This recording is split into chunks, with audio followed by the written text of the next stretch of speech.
श्रीगुरुभ्यो नमः। हरिः ओम्। व्यासाय भवनाशाय श्रीशाय गुणराशये विद्याय शुद्धविद्याय मध्वाय च नमो नमः। बुद्धिर्बलं यशोधीर्यं निर्भयत्वम् अरोगता अजाड्यं वाक्पटुत्वं च हनुमत्स्मरणात् भवेत्। भवति गुणभावादीडमो कोपिवाग्ने इडं विरविटं दुर्जायते प्राज्ञमूलिः सकलवचनचेतो देवता भारती सा मम वचसि धत्तां सन्निधिं मानसे च तपोविद्याविरक्त्यादिसद्गुणोऽघकरानहं वादिराजगुरोर्वन्दे हयग्रीवपदाश्रया मिथ्यासिद्धान्तदुर्ध्वान्तविध्वंसनविचक्षणः जयतीर्थाख्यतरणिः वसतां नो रदम्बरे दुर्वादिध्वान्तरवे वैष्णवेन्दीवरेन्दवे श्रीराघवेन्द्रगुरवे नमोऽत्यन्तदयालवे ब्रह्मचर्य हरिप्रेतसदिव्यावादशालिनः इष्टदान् कष्टहर्तॄन्नः विद्यामान्यान् मुनीन् नमः। श्रीगुरुभ्यो नमः। ಗಣಪತಿಯ ಸಂಧಿ ವಿಘ್ನೇಶ ಸಂಧಿ.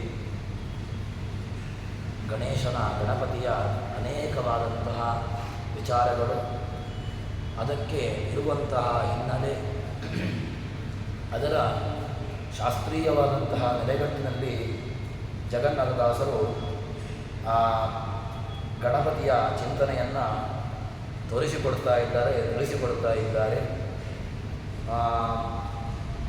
ಗಣಪತಿಯನ್ನು ಆಕಾಶ ತತ್ವಕ್ಕೆ ಅಭಿಮಾನಿ ಎಂಬುದಾಗಿ ಉಪಾಸನೆ ಮಾಡಬೇಕು.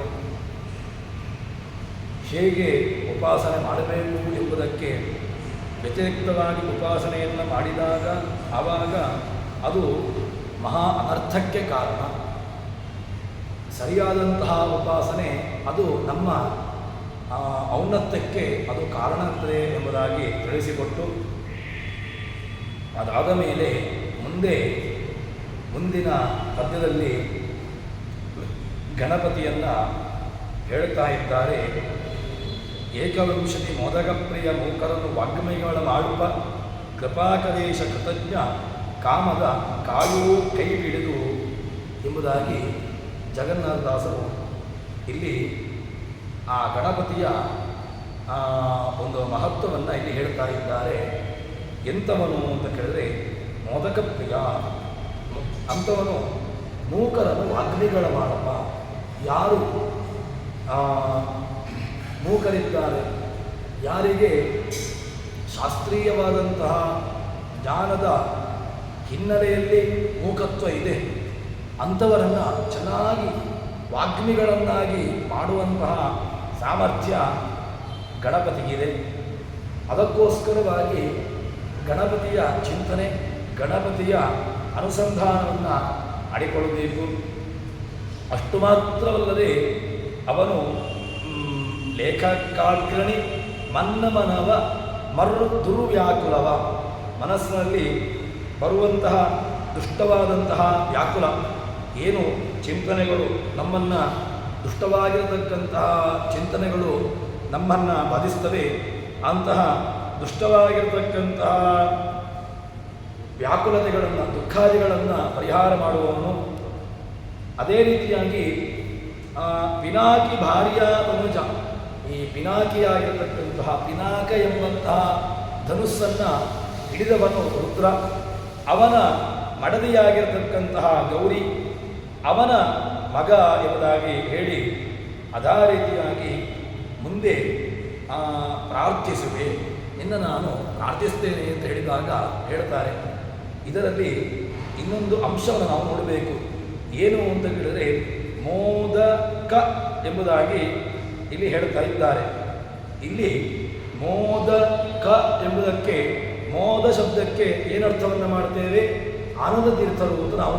ಮೋದ ಅಂದರೆ ಆನಂದ ಅಂತ ಅರ್ಥ, ಕ ಅದನ್ನು ನೀಡುವವರು ಅಂತ ಅರ್ಥ.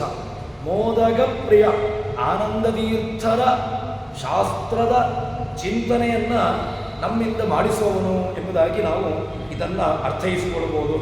ವಾಸ್ತವಿಕವಾಗಿ ಮೋದಕ ಅಂತ ಹೇಳಿದಾಗ ನಮಗೆ ನೋಟಕ್ಕೆ ನೋಡುವಂತಹದ್ದು ಯಾವುದೋ ಒಂದು ಸಿಹಿಯಾಗಿರತಕ್ಕಂತಹ ಪದಾರ್ಥ ಎಂಬುದಾಗಿ ನಾವು ಚಿಂತನೆಯನ್ನು ಮಾಡ್ತೇವೆ. ಆದರೆ ಆ ವಾಸ್ತವಿಕವಾದಂತಹ ಅಂಶ ಏನು ಅಂತ ಕೇಳಿದ್ರೆ ಏಕವಿಂಶತಿ ಕುಭಾಷ್ಯ ದೂಷಕಂ ಅಂತ ಆಚಾರ್ಯರ ಸಾಮರ್ಥ್ಯವನ್ನು ಹೇಳ್ತಾರೆ. 21 ಏನು ದುಷ್ಟವಾಗಿರತಕ್ಕಂತಹ ಭಾಷ್ಯಗಳು ಬಂದವು, ಆ 21 ಭಾಷ್ಯಗಳನ್ನು ಹೊಡೆದು 22ನೇದ್ದಾಗಿ ಆಚಾರ್ಯರ ಭಾಷ್ಯ ಬಂತು. ಅದಾದ ಮೇಲೆ ಮುಂದೆ ಯಾವ ಆಚಾರ್ಯರೂ ಕೂಡ ಭಾಷ್ಯವನ್ನು ಬರೆಯಲಿಲ್ಲ. ಇದರಲ್ಲಿ ನಾವು ಗಣಪತಿಯನ್ನು ಚಿಂತನೆ ಮಾಡುವಾಗ ಗಣಪತಿಯ ಚಿಂತನೆಯಲ್ಲಿ ವಿಶೇಷವಾಗಿ 21 ಮೋದಕ ಎಂಬುದಾಗಿ ಹೇಳ್ತಾ ಇದ್ದಾರೆ. ಈ 21 ಭಾಷ್ಯಗಳನ್ನು ನಿರಾಕರಣೆ ಮಾಡಿ ಅಂತಹ ಸಿದ್ಧಾಂತವನ್ನು ಸ್ಥಾಪಿಸಿರತಕ್ಕಂತಹ ಆಚಾರ್ಯರು ಏನು ಮಧ್ವರಿದ್ದಾರೆ. ಅಂತಹ ಮಧ್ವರ ಶಾಸ್ತ್ರದ ಚಿಂತನೆಯನ್ನು, ಮಧ್ವಶಾಸ್ತ್ರದ ಒಳ್ಳೆಯ ಚಿಂತನೆಯನ್ನು ಕೊಡುವಂಥವರು ಎಂಬುದಾಗಿ ನಾವು ಉಪನಿಷತ್ ಏನು ಆ ಗಣಪತಿಯನ್ನು ಚಿಂತನೆ ಮಾಡಬೇಕು. ಅದೇ ರೀತಿಯಾಗಿ ಮುಂದೆ ಒಳ್ಳೆಯ ಆಕಾಶ ತತ್ವಕ್ಕೆ ಅಭಿಮಾನಿಯಾಗಿರತಕ್ಕಂಥವನು ಕೆಲವು ಸಂದರ್ಭದಲ್ಲಿ ನಮ್ಮ ಮಕ್ಕಳುಗಳು ಒಳ್ಳೆಯ ರೀತಿಯಾಗಿ ಹುಟ್ಟಬೇಕು ಅಂತಾದರೆ ಯಾವುದೇ ರೀತಿಯಾದ ಅಂಗವೈಕಲ್ಯ ಬರಬಾರದು ಎಂಬ ದೃಷ್ಟಿ ಚಿಂತನೆ ನಮಗಿರಬೇಕು ಅಂತಾದರೆ ಅದಕ್ಕೋಸ್ಕರವಾಗಿ ನಾವು ಗಣಪತಿಯನ್ನು ಆಕಾಶತತ್ವದ ಅಭಿಮಾನಿಯಾಗಿರತಕ್ಕಂತಹ ಗಣಪತಿಯನ್ನು ಉಪಾಸನೆ ಮಾಡಬೇಕು, ಅವನ ಚಿಂತನೆಯನ್ನು ಮಾಡಬೇಕು ಎಂಬುದಾಗಿ ಹೇಳುತ್ತಾ ಇದ್ದಾರೆ. ಅದೇ ರೀತಿಯಾಗಿ ಇಲ್ಲಿಂದು ಅರ್ಥವನ್ನು ಹೇಳಿದ್ದಾರೆ. ಏನು ಅಂತ ಕೇಳಿದರೆ ಮೃದ್ಭವ ಅಂತ ಒಂದು ಅರ್ಥವನ್ನು ಹೇಳಿದ್ದಾರೆ. ಮೃತ್ ಭವ ಮೃಣ್ಮಯೇನ ಭವತಿ. ವಾಸ್ತವಿಕವಾಗಿ ಗಣಪತಿಯ ಮತ ಏನು ಗಾಣಪತ ಮತ ಅದು ಪ್ರಸಿದ್ಧ ಏನು ಸರ್ವೋತ್ತಮ ಅಲ್ಲ ಎಂಬುದನ್ನು ಏನೆಲ್ಲ ಗಾಣಪತ ಮತ ಇದೆ, ಸೌರ್ಯ ಮತ ಇದೆ, ಸ್ಕಾಂದ ಮತ ಇದೆ, ಈ ಎಲ್ಲ ಮತಗಳು ಕೂಡ ತತ್ತದ್ದೇವತಾ ಸರ್ವೋತ್ತಮತ್ವೇನ ಬಂದಿರತಕ್ಕಂತಹದ್ದು. ಆದರೆ ಇದು ಯಾವುದೂ ಕೂಡ ಮಣ್ಣು ಅಂತ ಹೇಳಿದ್ರೆ ಪೃಥ್ವಿ ಅಂತ ಒಂದು ಅಂಶವನ್ನು ಇಟ್ಟುಕೊಳ್ಳಿ. ಪೃಥ್ವಿ ಉಪಲಕ್ಷಿತವಾದಂಥ ಇತರ ಎಲ್ಲ ಏನೆಲ್ಲ ಇದೆಯೋ ಪೃಥ್ವಿ, ಅಪ್, ತೇಜೋ, ವಾಯು, ಆಕಾಶ ಎಲ್ಲವೂ ಕೂಡ ಏನು ಶಾಶ್ವತ ಅಲ್ಲ, ಇದು ನಶ್ವರ, ಒಂದಲ್ಲ ಒಂದು ದಿವಸ ಇದು ನಾಶವಾಗುವಂತಹದ್ದು ಎಂಬಂತಹ ಚಿಂತನೆಯನ್ನು ತೋರಿಸಿಕೊಡುವುದಕ್ಕೋಸ್ಕರವಾಗಿ ಗಣಪತಿಯನ್ನು ಹೇಳುವಾಗ ಮೃದ್ಭವ ಮೃಣ್ಮಯೇನ ಭವತಿ, ಅವನು ಮಣ್ಣಿನಿಂದಾಗಿ ಆಗ್ತಾನೆ ಎಂಬಂತಹ ಚಿಂತನೆಯನ್ನು ಇಲ್ಲಿ ಹೇಳ್ತಾ ಇದ್ದಾರೆ. ಅದಕ್ಕೋಸ್ಕರವಾಗಿ ಆ ಮಣ್ಣಿನ ಚಿಂತನೆಯನ್ನು ಒಂದು ಶಬ್ದವನ್ನು ಹೇಳಿದ್ದರಿಂದಾಗಿ ಉಳಿದಂತಹ ಎಲ್ಲ ಏನು ಪೃಥ್ವಿ, ಅಪ್, ತೇಜೋ, ವಾಯು, ಆಕಾಶ ತತ್ವಗಳನ್ನು ನೀವು ಇಟ್ಟುಕೊಳ್ಳಿ, ಅದರಿಂದಾಗಿ ಅದು ನಾಶವಾಗುವಂತಹದ್ದು, ಇದು ಸ್ಥಿರವಾದದ್ದಲ್ಲ, ಅವನು ಸರ್ವೋತ್ತಮ ಅಲ್ಲ ಎನ್ನುವುದನ್ನು ಇಲ್ಲಿ ತೋರಿಸಿಕೊಡ್ತಾ ಇದ್ದಾರೆ. ಆದ್ದರಿಂದ ಇವನು ಸರ್ವೋತ್ತಮ ಅಲ್ಲ ಎಂಬುದಾಗಿ ತೋರಿಸಿಕೊಡುವ ಮೂಲಕವಾಗಿ ಗಾಣಪತ ಮತವನ್ನು ನಿರಾಕರಣೆ ಮಾಡಿದ್ದಾರೆ. ಅದೇ ರೀತಿಯಾಗಿ ಇನ್ನು ಅಸಾಧಾರಣ್ಯೇನ ವ್ಯಪದೇಶಾತ್ ವ್ಯಪದೇಹಾತ್ ಭವಂತಿ, ಅವನು ಮೃತು ತಿಳಿದಾಗ ಮೃಣ್ಮಯೇನ ಬರಿತಾ ಭವತ್ ಅವನು ಆಗ್ತಾನೆ ಎಂಬುದಾಗಿ ಹೇಳಿ ತನ್ನ ಅಪಾರವಾದಂತಹ ಉಮಾಮೂಜೆ ಪೃಥ್ವೀ ನಾಮಿಕಾಂ ಸಹ ಕ್ಷಿತ್ಯಭಿಮಾನಿಯಾಗಿರ್ತಕ್ಕಂತಹ ರುದ್ರದೇವರು ಆ ರುದ್ರಕ್ಷಿತ್ಯಭಿಮಾನಿ, ರುದ್ರದಿಂದಾಗಿ ಹುಟ್ಟಿದವನು, ಗೌರಿಯಲ್ಲಿ ಹುಟ್ಟಿದವನು ಎಂಬಂತಹ ವಿಚಾರವನ್ನು, ವಿಶೇಷವಾದಂತಹ ಅಂಶವನ್ನು ಇಲ್ಲಿ ನಾವು ಇಟ್ಟುಕೊಳ್ಳಬೇಕು ಎಂಬುದಾಗಿ ತೋರಿಸಿಕೊಡುತ್ತಾ ಇದ್ದಾರೆ. ಅದಾದ ಮೇಲೆ ಮುಂದೆ ಭಗವಂತನ ಆ ರೂಪವನ್ನು ಏನು ಮಂಗಳಮಯವಾಗಿರತಕ್ಕಂತಹ ರೂಪವುಳ್ಳವನು ಗಣಪತಿ, ಗಣಪತಿಯ ಚಿಂತನೆಯನ್ನು ಯಾಕೆ ನಡೆಸಬೇಕು ಎಂಬುದಕ್ಕೆ ಇಲ್ಲಿ ಜಗನ್ನಾಥದಾಸರು ಹೇಳುತ್ತಾ ಇದ್ದಾರೆ. ನಿತ್ಯಮಂಗಳ ಚರಿತ ಜಗದುತ್ಪತ್ತಿ ಸ್ಥಿತಿಲಯ ನಿಯಮನ ಜ್ಞಾನತ್ರಯ ಪ್ರದ ಬಂಧಮೋಚಕ ಸುಮನಸಾಸುರರ ಚಿತ್ತವೃತ್ತಿಗಳಂತೆ ನಡೆವ ಪ್ರಮತ್ತನಲ್ಲ ಸುಹೃಜ್ಜನಾಪ್ತನ ನಿತ್ಯದಲ್ಲಿ ನೆನೆದು ಸುಖಿಸುವ ಭಾಗ್ಯ ಕರುಣಿಪುದು. ಯಾರು ಈ ಗಣಪತಿಯ ಗಣೇಶನ ವಿಘ್ನ ರಾಜನ ಚಿಂತನೆಯನ್ನು ನಡೆಸ್ತಾರೆ, ಉಪಾಸನೆಯನ್ನು ಮಾಡುತ್ತಾರೆ, ಅಂಥವನಿಗೆ ಭಗವಂತ ಏನಾಗಿದ್ದಾನೆ ಕೇಳಿದರೆ ಎಲ್ಲ ಉತ್ಪತ್ತಿಯಾದಿಗಳನ್ನು ಭಗವಂತ ಮಾಡ್ತಾನೆ. ಅದರಲ್ಲಿ ಉತ್ಪತ್ತಿ, ಸ್ಥಿತಿ, ಲಯ, ನಿಯಮನ, ಜ್ಞಾನ, ಅಜ್ಞಾನ, ಬಂಧ ಇತ್ಯಾದಿಗಳನ್ನು ನೀಡುತ್ತಾನೆ. ಅದೇ ರೀತಿಯಾಗಿ ಸಂಸಾರದಿಂದ ಬಿಡುಗಡೆಯನ್ನು ಬಂಧನವನ್ನು ಮಾಡ್ತಾನೆ, ಬಿಡುಗಡೆಯನ್ನು ನೀಡುತ್ತಾನೆ. ಅದೇ ರೀತಿಯಾಗಿ ದೇವತೆಗಳ ಹಾಗೂ ಅಸುರರ ಚಿತ್ತವೃತ್ತಿಗಳನ್ನು, ಅವರ ಮನಸ್ಸಿನ ವ್ಯಾಪಾರಗಳನ್ನು ಏನು ಮಾಡ್ತಾನೆ ಅಂತ ಕೇಳಿದರೆ ಆಯಾಯ ಯೋಗ್ಯತೆಗೆ ಸರಿಯಾಗಿ ಅದನ್ನು ಪ್ರಚೋದನೆ ಮಾಡುತ್ತಾನೆ. ಒಳ್ಳೆಯವರ ಚಿತ್ತವನ್ನು ಒಳ್ಳೆಯ ಕಡೆಗೆ ಪ್ರವೃತ್ತಿಯನ್ನು ಮಾಡಿಸ್ತಾನೆ. ಯಾರು ಆಸುರಿ ಜನರಿದ್ದಾರೆ ಅಂಥವರನ್ನು ಆಸುರಿ ವ್ಯವಸ್ಥೆಗಳಿಗೆ ಅವರನ್ನು ನಿಯಮನ ಮಾಡ್ತಾನೆ, ಪ್ರವೃತ್ತರನ್ನಾಗಿ ಮಾಡುತ್ತಾನೆ. ಹೀಗೆ ಆ ಭಗವಂತ ಏನಾಗಿದ್ದಾನೆ ಎಂದು ಕೇಳಿದರೆ ಇಂಥವರನ್ನು ಸರಿಯಾದಂತಹ ರೀತಿಯಲ್ಲಿ ಯಾರು ಉಪಾಸನೆಯನ್ನು ಮಾಡುತ್ತಾರೆ ಅಂಥವರಿಗೆ ಭಗವಂತ ಏನು ಮಾಡ್ತಾನೆ ಅಂತ ಕೇಳಿದರೆ ಒಳ್ಳೆಯ ಆನಂದಿಸುವ ಸುಹೃಜ್ಜನಾಪ್ತನ ಅವನನ್ನು ಸರಿಯಾದಂತಹ ರೀತಿಯಲ್ಲಿ ಉಪಾಸನೆ ಮಾಡುವಂಥವರಿಗೆ ಒಳ್ಳೆಯ ರೀತಿಯಲ್ಲಿರತಕ್ಕಂತಹ ಭಾಗ್ಯ ಭಗವಂತ ಒಳ್ಳೆಯ ಭಾಗ್ಯವನ್ನು ಕರುಣಿಸ್ತಾನೆ ಎಂಬುದಾಗಿ ಹೇಳ್ತಾ ಇದ್ದಾರೆ. ಗಣಪತಿ ನಿತ್ಯದಲ್ಲಿಯೂ ಕೂಡ ವಿಶೇಷವಾಗಿ ಭಗವಂತನ ಸನ್ನಿಧಾನವನ್ನು ತಾನು ಇಟ್ಟುಕೊಂಡಿದ್ದಾನೆ. ಯಾಕೆ ಅಂತ ಕೇಳಿದರೆ ಭಗವಂತನ ವಿಶ್ವನಾಮಕವಾದಂತಹ ಉಪಾಸನೆಯನ್ನು ಮಾಡುವ ಮೂಲಕವಾಗಿ ತಾನು ಯಾವ ಕಾಲಕ್ಕೂ ಕೂಡ ಅಸುರಾವೇಶ ಅದಕ್ಕೆ ಒಳಗಾಗುವುದಿಲ್ಲ ಎಂಬಂತಹ ಒಂದು ಚಿಂತನೆಯನ್ನು, ಎಂಬಂತಹ ದೊಡ್ಡವಾದಂತಹ ಒಂದು ಹಿನ್ನೆಲೆಯನ್ನು ಜಗನ್ನಾಥದಾಸರು ನಮಗೆ ತೋರಿಸಿಕೊಡುತ್ತಾರೆ. ತತ್ವಾಭಿಮಾನಿ ದೇವತೆ ಅವನೇನಾಗಿದ್ದಾನೆ ಅಂತ ಕೇಳಿದರೆ ಆಕಾಶ ತತ್ವಕ್ಕೆ ಅಭಿಮಾನಿಯಾಗಿರತಕ್ಕಂಥವನು ಎಂಬಂತಹ ವಿಚಾರವನ್ನು ಹೇಳಿ ಇದಕ್ಕೆ ಬೇಕಾದಷ್ಟು ಮುಂದೆ ಹೇಳ್ತಾರೆ. ಅವನ ಉಪಾಸನೆ ರೂಪವನ್ನು ಮಾಡಬೇಕು. ತನ್ಮೂಲಕವಾಗಿ ಉಪಾಸನೆಯನ್ನು ಮಾಡಿದ್ದರಿಂದಾಗಿ ಒಳ್ಳೆಯ ನಮಗೆ ಬರುವಂತಹ ವಿಘ್ನಗಳು ಅದನ್ನು ಪರಿಹಾರ ಮಾಡುವ ಮೂಲಕವಾಗಿ ನಮಗೆ ಯೋಗ್ಯವಾದಂತಹ ಒಂದು ಚಿಂತನೆಯನ್ನು, ಯೋಗ್ಯವಾದಂತಹ ಭಗವಜ್ಞಾನವನ್ನು ನಮಗೆ ನೀಡ್ತಾನೆ ಎಂಬುದಾಗಿ ಹೇಳುತ್ತಾರೆ. ಅದಾದ ಮೇಲೆ ಮುಂದೆ ಪಂಚಭೇದ ಜ್ಞಾನ ವ ಅರುಪು ವಿಚಿರಿಂಚಿ ಜನಕನ ತೋರು ಮನದಲ್ಲಿ ವಾಂಛಿತಪ್ರದ ಒಲಿಮೆಯಿಂದಲೇ ದಾಸನೆಂದರಿದು ಪಂಚಭಕ್ತರ ತನಯ ಭಯದೊಳು ಭವದೊಳು ವಂಚಿಸದೆ ಸಂತೈಸು ವಿಷಯದಿ ಸಂಚರಿಸನಂದದಲ್ಲಿ ಮಾಡು ಅನಾದಿ ಕರ್ಮಗಳ. ಜಗನ್ನಾಥದಾಸರು ಹೇಳ್ತಾ ಇದ್ದಾರೆ, ಆ ಪಂಚಮುಖ ದೇಯ ಪಂಚಮುಖೋ ರುದ್ರ ಸ್ಫಟಿಕಾಬಲ ಕಾಂತಿಮಾನ್ ಅಂತ ಹೇಳಿಕೊಂಡು ಆ ರುದ್ರದೇವರನ್ನು ಹೇಳ್ತಾರೆ. ಇದರಲ್ಲಿ ವಾಂಛಿತ ಪಂಚಜ್ಞಾನ ಭೇದವ ಅರೂಪು, ನನಗೆ ಯಥಾರ್ಥವಾದಂತಹ ಜ್ಞಾನ ಬೇಕು.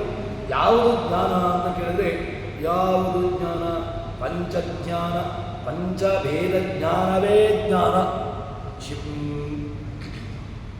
ದಾಸ್ಯನು ಪರಸ್ಪರ ಜಳಜಳಗಳಿಗೆ ವೇದ, ಜೀವನಿಗೆ ವೇದ, ಜೀವ ಪರಮಾತ್ಮನಿಗೆ ವೇದ, ಹೀಗೆ ಪಂಚಭೇದಗಳ ಜ್ಞಾನ ನಮಗೆ ಬೇಕು. ಅದೇ ರೀತಿಯಾಗಿ ಒಳ್ಳೆಯ ಬ್ರಹ್ಮನಿಗೆ ತಂದೆಯಾಗಿರತಕ್ಕಂತಹ ವಿರಿಂಚಿ ಜನಕನಾಗಿರತಕ್ಕಂತಹ ಬ್ರಹ್ಮನ ಜನಕನಾಗಿರತಕ್ಕಂತಹ ಭಗವಂತನ ವಿಷ್ಣುವನ್ನು ಭಗವಜ್ಞಾನವನ್ನು ನಮಗೆ ನೀಡು.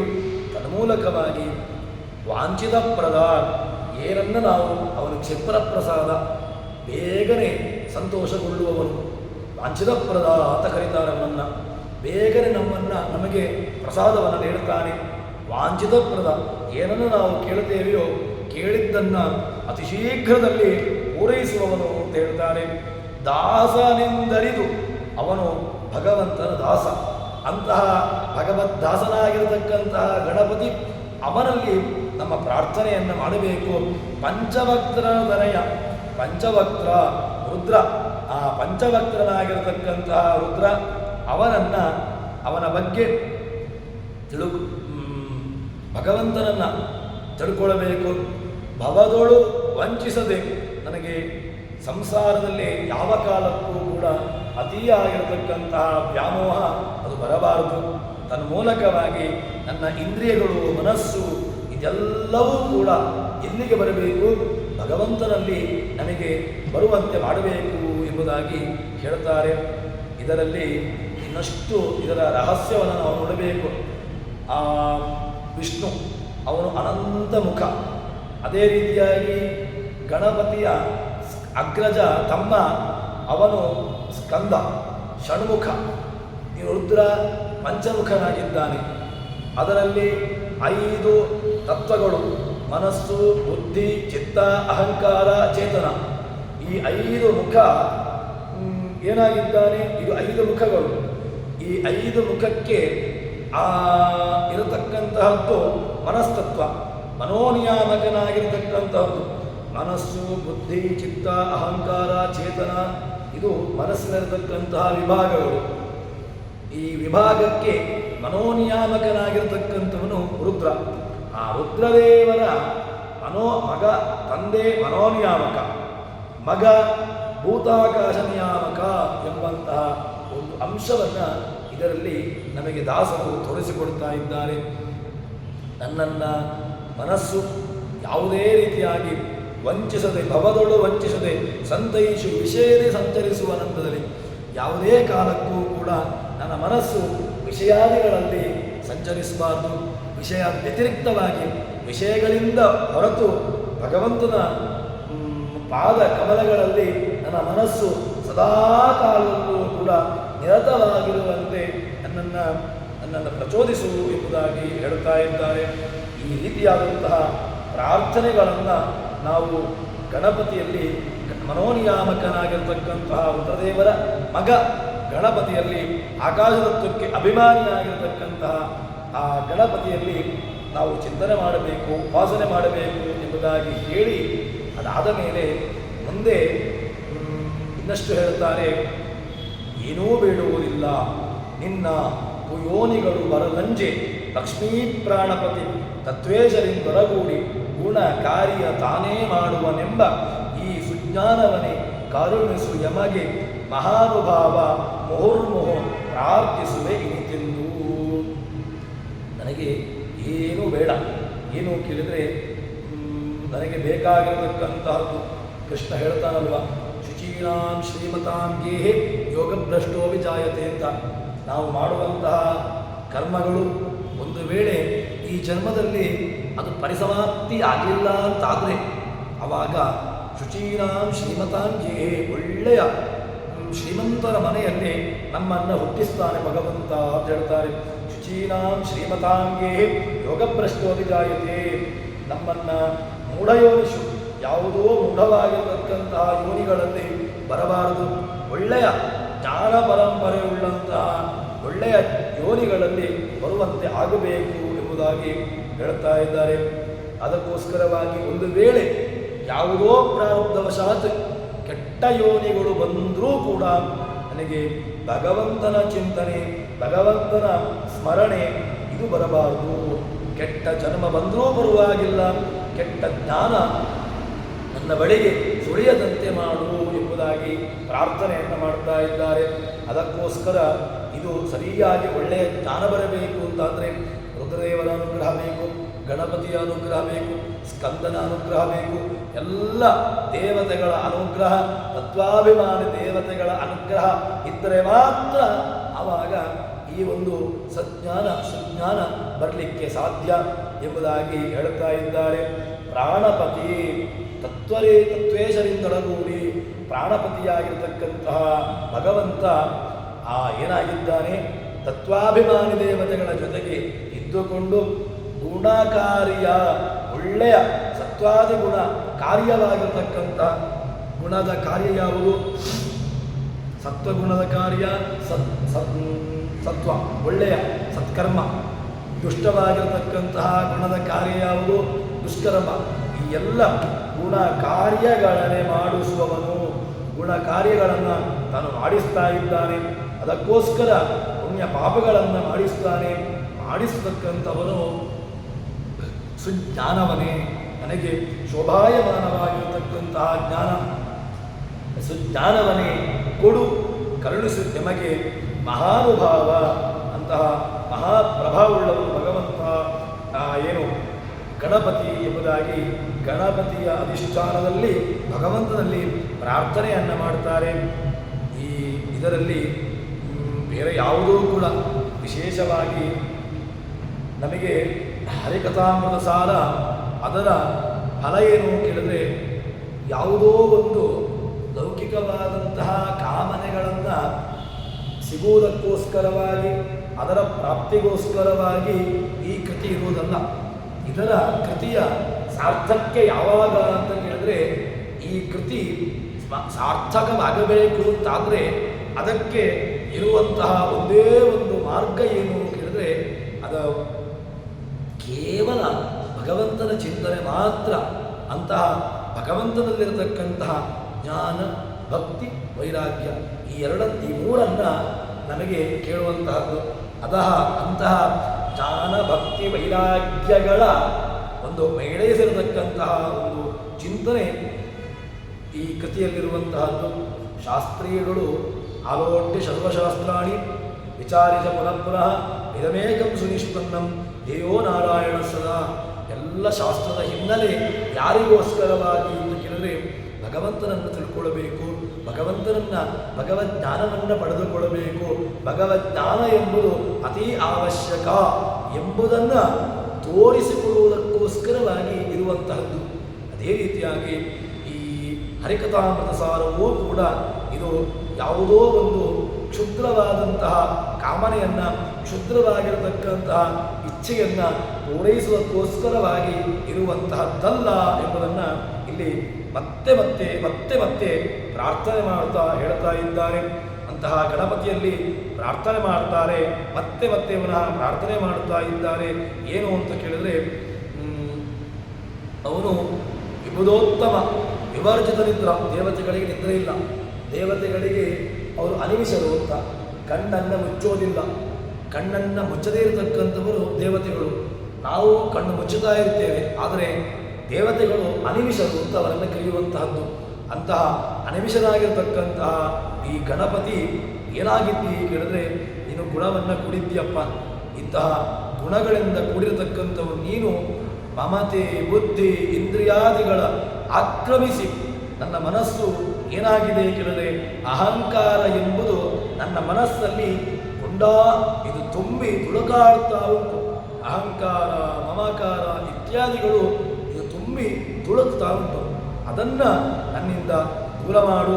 ತನ್ಮೂಲಕವಾಗಿ ನನ್ನನ್ನು ಈ ಸಂಸಾರದ ಸಮುದ್ರದಿಂದಾಗಿ ಅಹಂಕಾರಗಳು ಅಹಂ ಅಹಂ ಅಹಂ ಮಮ ಮಮ ಮಮ ಇತ್ಯಾದಿ ಅಹಂಕಾರ ಮಮಕಾರಗಳು ವಿಶೇಷವಾಗಿ ನನ್ನನ್ನು ಬಾಧಿಸ್ತಾ ಇದೆ. ಈ ಅಹಂಕಾರ ಮಮಕಾರಗಳಿಂದ ನನ್ನನ್ನು ಬಿಡುಗಡೆಗೊಳಿಸಿ ನನ್ನಲ್ಲಿ ನಿರ್ಮಮೋ ನಿರಹಂಕಾರ ಸಶಾಂತಿ ಮನಿಗಚ್ಚತಿ. ಯಾರಿಗೆ ಅಹಂಕಾರ ಮಮಕಾರಗಳು ಹೋಗ್ತವೋ ಶಂ ಅಂತಂ ಅಧಿಗಚ್ಚತಿ. ಸುಖದ ಕೊನೆ ಯಾವುದು? ಮೋಕ್ಷ. ಶಾಂತಿ ಶಂ ಅಂತ ಯಾವುದು ಸುಖದ ಕೊನೆಯನ್ನು ಕೇಳಿದರೆ ಮೋಕ್ಷ. ಅಂತಹ ಸುಖದ ಕೊನೆಯದ್ದಾಗಿರತಕ್ಕಂತಹ ಮೋಕ್ಷದ ಕಡೆಗೆ ನಮ್ಮನ್ನು ಕೊಂಡು ಹೋಗುತ್ತದೆ ಎಂಬುದಾಗಿ ಜಗನ್ನಾಥದಾಸರು ರುದ್ರನ ಮಗನಾಗಿರ್ತಕ್ಕಂತಹ ಗಣಪತಿಯಲ್ಲಿ ಪ್ರಾರ್ಥನೆಯನ್ನು ಮಾಡ್ತಾರೆ. ರುದ್ರದೇವರ ಮನೋನಿಯಾಮಕತ್ವ, ಅದೇ ರೀತಿಯಾಗಿ ಆ ಗಣಪತಿಯ ತತ್ವಾಭಿಮಾನಿ ದೇವತೆಗಳಲ್ಲಿ ಈ ರೀತಿಯಾದಂತಹ ಪ್ರಾರ್ಥನೆಯನ್ನು ಮಾಡುತ್ತಾ ಇದ್ದಾರೆ. ಅದಾದ ಮೇಲೆ ಮುಂದೆ ಹೇಳ್ತಾ ಇದ್ದಾರೆ, ಏನು ಅಂತ ಕೇಳಿದರೆ, ನೀನು ತಾಪಗಳನ್ನು ಪರಿಹಾರ ಮಾಡ್ತಿ, ತಾಪತ್ರಯ ವಿನಾಶಕ. ನಮಗೆ ಆಧ್ಯಾತ್ಮಿಕ, ಆಯುರ್ವೇದಿಕ, ಭೌತಿಕ ಈ ಮೂರೂ ವಿಧವಾದಂತಹ ತಾಪಗಳು, ಇದನ್ನು ಪರಿಹಾರ ಮಾಡುತ್ತಾನೆ.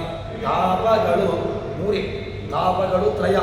ಆ ತಾಪಗಳ ತ್ರಯವನ್ನು ಪರಿಹಾರ ಮಾಡುವವರು. ಅದೇ ರೀತಿಯಾಗಿ ವಿದ್ಯಾಪ್ರದಾಯಕ ಒಳ್ಳೆಯ ಜ್ಞಾನ ಬೇಕು ಅಂತ ಹೇಳಿದ್ರು ಕೂಡ ವೃದ್ಧದೇವರನ್ನು ಆ ಗಣಪತಿಯನ್ನು ಚಿಂತನೆ ಮಾಡಬೇಕು. ಅಷ್ಟೇ ರೀತಿಯಾಗಿ ಭಯ ಶೋಕ ಇತ್ಯಾದಿಗಳು ನಮಗೆ ಬರಬಾರದು. ಭಯ ಶೋಕಾದಿಗಳನ್ನು ಪರಿಹಾರ ಮಾಡ್ತಾನೆ.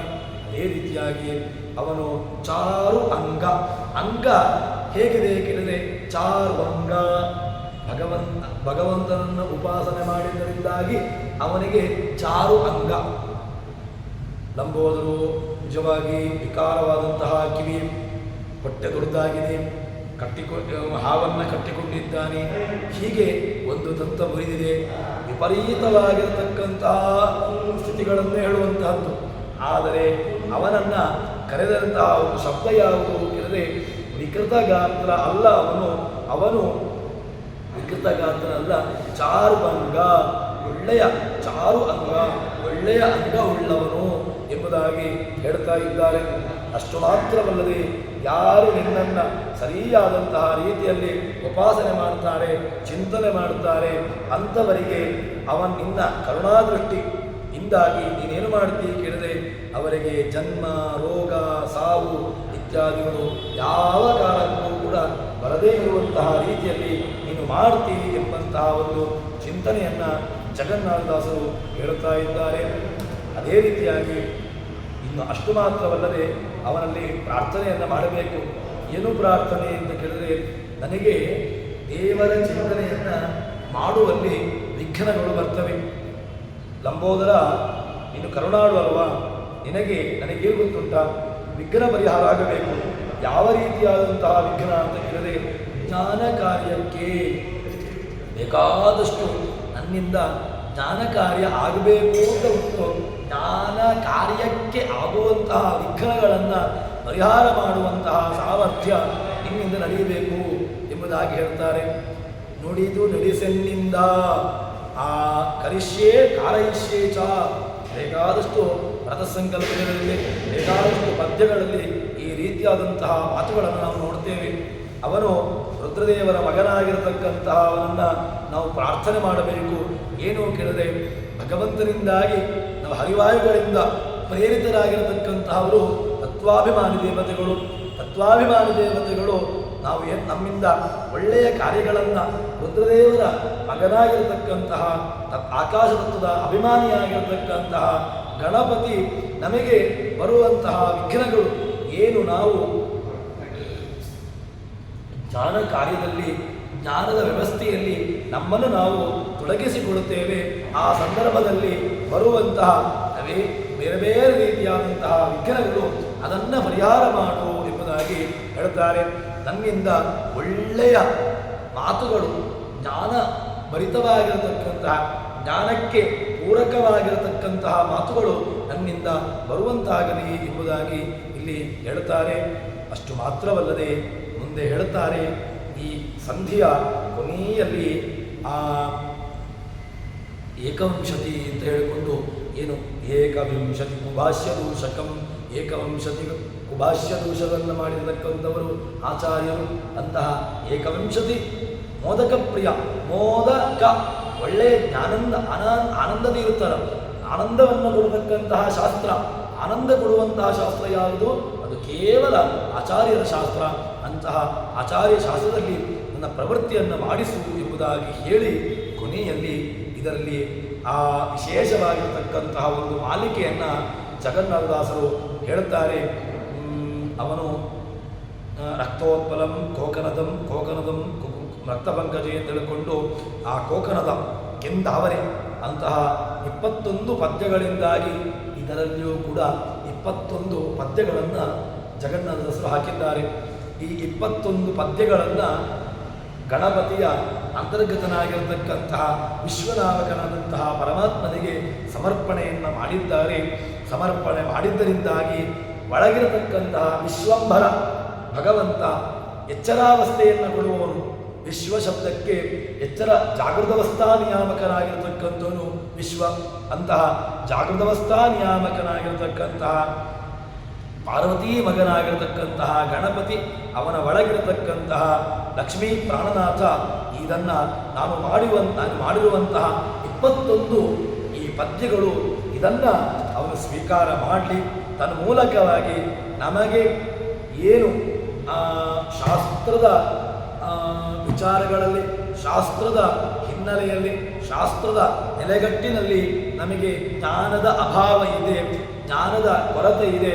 ಆ ಜ್ಞಾನದ ಕೊರತೆಯನ್ನು ಆಚಾರ್ಯರ ಶಾಸ್ತ್ರದ ಜ್ಞಾನದ ಕೊರತೆ ಇದೆ, ಆಚಾರ್ಯರ ಜ್ಞಾನದ ಶಾಸ್ತ್ರದ ಕೊರತೆಯನ್ನು ನೀಗಿಸಿ ಅದಕ್ಕೋಸ್ಕರವಾಗಿ ಅದರಲ್ಲಿ ನಮ್ಮನ್ನು ಪ್ರವೃತ್ತಿಯನ್ನು ಉಂಟು ಮಾಡಲಿ, ಉಂಟು ಆಗುವಂತೆ ಗಣಪತಿಯ ಪ್ರೇರೇಪಣೆ ಇರಲಿ ಎಂಬುದಾಗಿ ಜಗನ್ನಾಥದಾಸರು ಇದರಲ್ಲಿ ಈ ಸಂಧಿಯಲ್ಲಿ ಕೊನೆಯ ಮುಗಿಸ್ತಾರೆ. ಹೀಗೆ ಆ ವಿಘ್ನೇಶ್ವರ ಸಂಧಿ, ಗಣಪತಿಯ ಸಂಧಿಯನ್ನು ಈ ರೀತಿಯಾಗಿ 21 ಪದ್ಯಗಳ ಮೂಲಕವಾಗಿ ಇದನ್ನು ಮುಗಿಸ್ತಾರೆ. ಮುಂದಿನ ಸಂಧಿಯಲ್ಲಿ ಅಣುತಾರತಮ್ಯ ಸಂಧಿ ಎಂಬುದಾಗಿ ಅದನ್ನು ಮುಂದೆ ಹೇಳ್ತಾರೆ. ಮುಂದೆ ನೋಡೋಣ ಅಂತ ಹೇಳುವಲ್ಲಿ ಹರಿಪ್ರಿಯತಾ ಶ್ರೀಕೃಷ್ಣಾರ್ಪಣಮಸ್ತು.